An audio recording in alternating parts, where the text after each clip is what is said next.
What's up, guys? Welcome back to Latin Chopsticks. Thank you so much for tuning in.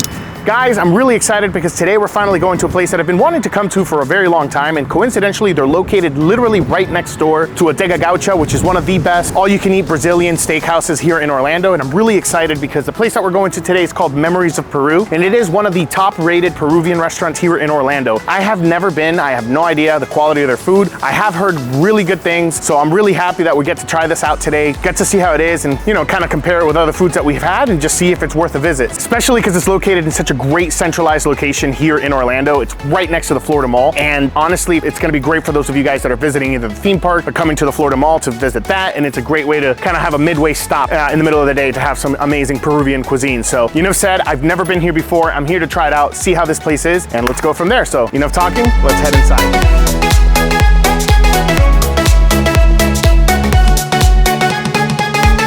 All right, guys, awesome. We are here, we made it. Beautiful restaurant. It's really small. It's a lot smaller than I thought it would be. On the outside, it looks a lot bigger, especially considering that Adega Gaucha being right next door is huge. But just walking in, super friendly service. They were super nice, super accommodating. And the food on the tables that other people were eating, I couldn't help but kind of like, it grabbed my attention when I went inside, and it just looked mouth-watering. So we're gonna go ahead and take a look at the menu, take a couple of minutes to see what different items we can get. And yeah, I'll see you guys when the food's out. All right, guys, awesome. So now in every single Peruvian restaurant that you go to, if it's authentic enough, they're gonna give you this and this right here. I'm gonna try to see if I can, they're gonna give you these right here. And these are delicious. It's kind of hard to explain, and I'll show you guys in a second. So basically what this is toasted white corn. It's a special corn that they have. Obviously it's not your typical corn. Let's go ahead and grab one of these. The outside, you know, kind of see the little tiny grains of salt. You dip it in this amazing green sauce, and when you bite into it, it has a nice, very crunchy outer layer, very thin. The inside, it's hard to explain. It's like powdery popcorn. You guys gotta take a look at the inside. So the inside itself is just, it's very dry, it's very airy, as you guys can see. If I crush it, it becomes like a powder. But the flavor, it's very, very good. The interesting thing is, it's like taking like a regular kernel of popcorn and stopping the cooking process right before it pops. And that's like the best description, but it's actually a lot longer and a lot more airy compared to that of popcorn. And it has great like aftertaste to it. Like Danny was saying, it tastes a little bit like a little rice cake, like that aftertaste that you get from rice cake, same thing. All right, guys, perfect. So the first appetizer is out. This is called causa de pollo. You guys gotta take a look at this. So basically what this is you have like shredded chicken. I think it's like a chicken salad with avocado, but then the top and bottom layers are golden mashed potatoes. And you have this beautiful piece of aguacate, of avocado on top. I mean, this looks really good. We're gonna go ahead and grab the spoon. We're gonna go ahead and just dig in here. Now you do have avocados on the inside, you have the mashed potato on the top and the bottom. I'm curious to see how this is gonna taste all together. Presentation-wise, this really reminds me of like when you get tartare in like Spanish restaurants, so that's really interesting to me. So yeah, it's definitely chicken salad. The chicken flavor is really apparent in there. It almost reminds me of the texture of like canned tuna when you kind of drain it. It's very similar to that. The mashed potatoes, the only thing that's kind of strange to me that I wasn't expecting is that the whole thing is cold, like refrigerator cold. I'm guessing that's the best way for them to kind of keep it in the shape that it is. Presentation-wise, really interesting, and flavor is pretty unique on it. You get that thick, pasty texture of the mashed potatoes. You get the slight saltiness of the chicken salad, the freshness, because it has like pieces of like celery in there. So it adds a little bit of freshness in every bite. And then you have that creaminess of the avocado, that kind of butteriness that brings it all together. It's not bad, it's pretty good. It's a little different, like I said. Only strange thing to me is that the whole thing is cold, but it completely makes sense because that's how they get this beautiful shape. All right, guys, excellent. So the next two items are out. So it's gonna be chaufa mixta, which is, it looks really good. Like chaufa in Peru is basically like fried rice. And then of course, we ended up getting a rotisserie chicken, and I'm curious to know how it's actually called pollo a la brasa. I'm really interested in trying that out just to see how that is. We ordered just the chicken, so I know it does look plain. It usually comes with a combo and you can get sides, but because we have the chaufa, I decided to just get the chicken on its own because I just want to taste the quality of the chicken itself. So enough talking, let's go ahead and dig into this. All right, guys, so again, this is like, the chaufa looks so good. You have like these tender pieces of meat. Now this is the mixta, so it has meat, I'm sorry, it has beef. You have shrimp, and then I know I've grabbed a piece of chicken in there. There's a small piece of chicken, but there should be a longer one in there, but enough talking. I wanna go ahead and try this out. It does have some red bell peppers, some green onions. Let's try this out. Flavor is the most important thing. It's pretty good. The chicken, super flavorful, nice and soft. The meat here. Meat's nice and tender, not overly chewy. It's not salty like most of the Peruvian places that I've been to, which has only been a couple, but usually I feel like the seasoning on the chaufa and things like that, in my personal opinion, are super overpowering. This one, it's a great balance. That flavor's still there, but it doesn't overpower the rest of the ingredients. I taste the chicken, I taste the beef. I'm gonna go ahead and try this small shrimp here. Even the shrimp is cooked perfectly. It's not too tough, it's not too chewy. Wow, this is some really good chaufa. The next thing we gotta try here is their rotisserie chicken. As I mentioned, I know it's just bare, but I purposely ordered it like that because we have a few other dishes that we're gonna try out in a second. But let's go ahead and dig into this. Let's see how the seasoning is, let's see how the chicken itself is cooked, and we'll go from there. Again, I'm not gonna dig too much into this because I'm actually sharing this, but we're gonna go ahead and go into the thigh meat. Well, first of all, I'm gonna have to peel off a little bit of the skin. Let's go ahead and try this out. So the skin of this chicken, pretty well seasoned.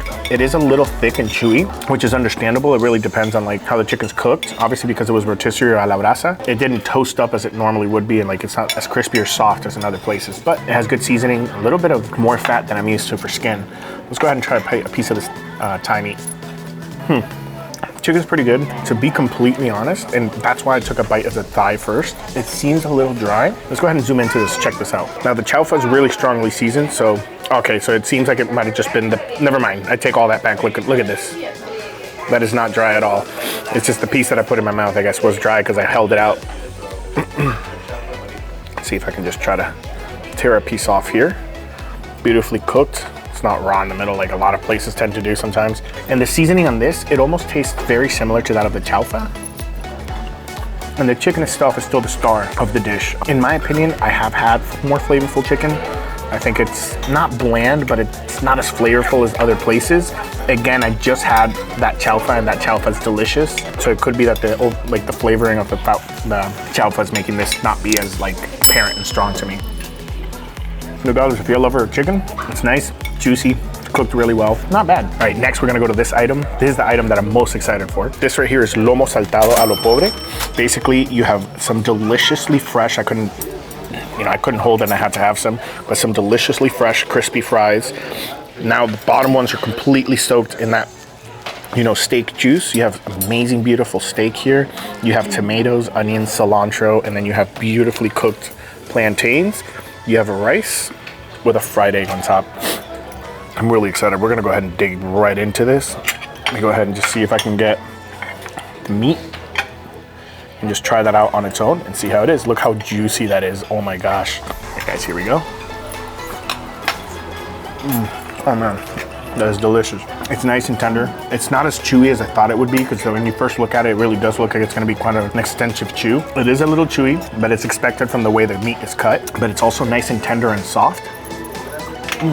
When you bite down, you get that release of juices from the meat juices that you see at the bottom of the plate. Go ahead and get some of the fries here. So the fries near the top, nice and crispy. The fries near the bottom are super soggy, but that mixture of flavors and the technique of it is just, it all goes together so freaking well. Oh my gosh. And those juices, that's like almost, honestly, instead of juice, it's more like gravy here at the bottom, and it's going together so well. Get a little bit of those onions, and then we're gonna go ahead and try the rice. Here we go. So the way the onions are cooked, the inside is still slightly crunchy when you bite down, and it's actually pretty delicious. So it's still not fully cooked through, so they're not soft. Not necessarily like that, I'm sorry. Basically, like they're not completely fully cooked, so you get that little bit of that nice freshness and crunch in the inside, but then the outside is nice golden caramelized. Really, really good. Now we're gonna go ahead and grab a piece of tomato that we haven't tried yet. Tomato just kind of the same thing. The outside's a little soggy, but the inside still has like that little bit of a freshness. Obviously not a crunch, but you guys know what I'm talking about. It has that little bit of that bite on the inside. Let's go ahead and yeah, tomato's delicious. All right, guys, some rice, some of the egg. If you guys haven't tried it, I know it sounds strange maybe for like Americans, but if you get a fried egg and you put it on top of like some white rice and you kind of mix it up, make sure the yolk's nice and golden and runny. Oh my gosh, you mix that all together and it's so freaking good. I don't know if you guys ever had it. It's such a simple dish. It's a nice dish to have as a snack. right, guys, and the last thing we're gonna try here is this plantain. Same as always, cooked golden brown on the outside, which is exactly how I love it. I hate mushy plantains, so I do like the fact that it has that like golden color and layer on the outside, but then the inside is nice and creamy looking. We're gonna go ahead and try this out. Bottoms up. That is generally a almost perfectly cooked plantain. Exactly as I described, the inside's nice and sweet, so it was perfectly ripe when it got cooked. The outside has that thin, kind of extremely thin crispiness of like a layer that kind of holds all that sweetness and juiceness. So it like caramelized on the outside, so it has like a little bit of a harder layer than those of other places where you go and it almost looks like they microwaved or boiled their plantains, which I hate. I love them like this. This is really, really, really good.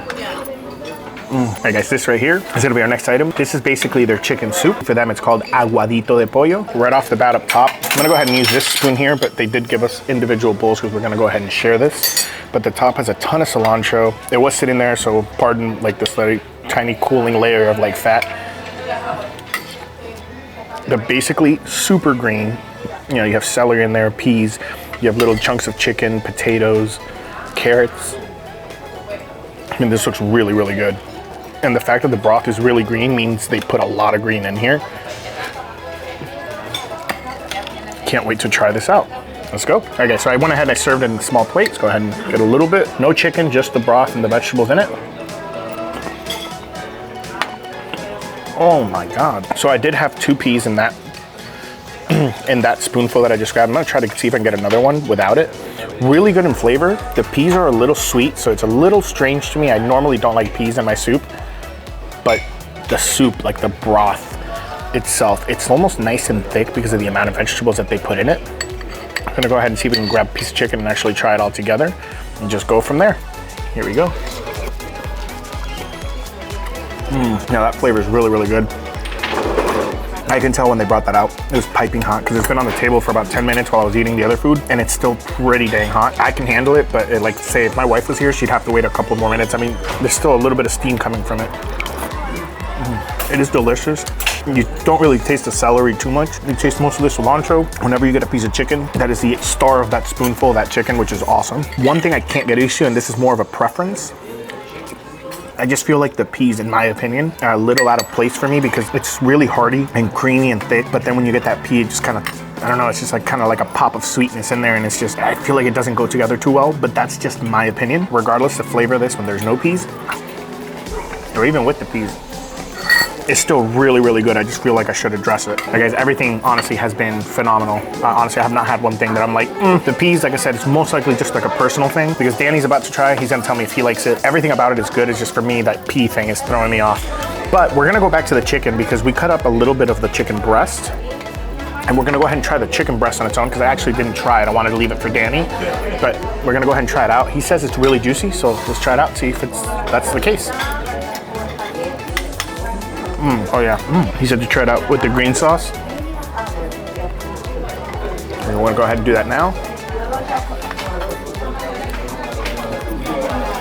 Oh my God, with that sauce, it makes a world of difference. And I don't really know what this sauce is. Him and I are thinking it might be like mayonnaise with a little bit of mustard and maybe some curry, but it's really, really good.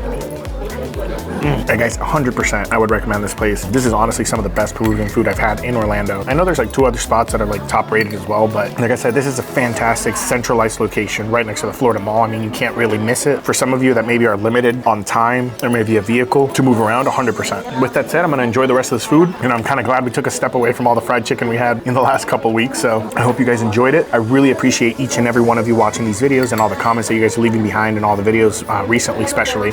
Thank you so much. If you're new, welcome. I'm hoping that you like the content, but I'm gonna go ahead and finish this as I was saying before. I'm gonna spend some time with my buddy, and I will see you guys next Sunday, and until then, let's just keep on eating.